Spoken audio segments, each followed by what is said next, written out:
Devotional, we are continuing to look at times in the Bible when people rebel.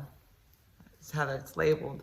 People have turned against God or have turned against God's providence and care or not seen it, and so made some terrible choices. Today we're going to read from 1 Samuel chapter 8. Now when Samuel got old, he appointed his sons to serve as Israel's judges. The name of his oldest son was Joel. The name of the second was Abijah. They served as judges in Beersheba. But Samuel's sons didn't follow in his footsteps. They tried to turn a prophet. They accepted bribes, and they perverted justice. So all the Israelite elders got together and went to Samuel at Ramah. They said to him, "Listen, you are old now, and your sons don't follow in your footsteps. So appoint us a king to judge us like all the other nations had." It seemed very bad to Samuel when they said, "Give us a king." So he prayed. The Lord answered Samuel, "Comply with the people's requests, everything they ask of you, because they haven't rejected you. No, they've rejected me as king over them." Now, I'm positive that the people didn't see their actions as rejecting God. What they saw was an increasingly unstable situation. They no longer trusted the structure of their society to protect them. They no longer trusted the justice of the judges to protect their interests, to look out for them, to care for them, to provide for them. And so they no longer trusted human authorities. They no longer trusted the people who had been appointed by God to be judges. Now, to be fair, these were not good people. Samuel's sons did not do a good job. They were perverting justice. They were not leading the people in the way God had instructed them to lead the people.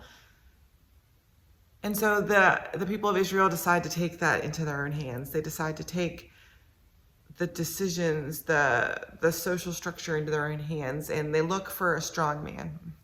They look for one person, one human person in whom they can entrust all of their desires and their hopes, and their safety, really, is what they're concerned about. Their personal, psychological, emotional, social safety into this one king.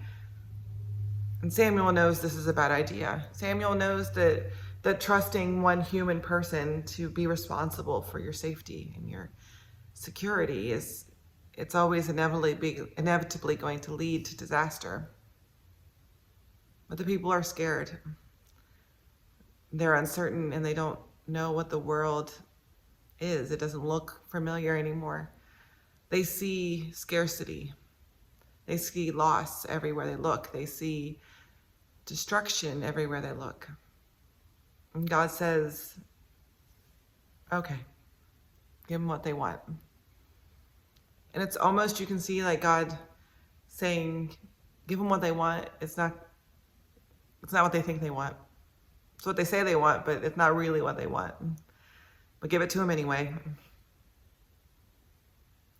And I wonder how many times in our lives do we see lack or loss, or we look around and the world is not as familiar as it used to be, or we're not as comfortable as we used to be in that world. And we look for a strong man.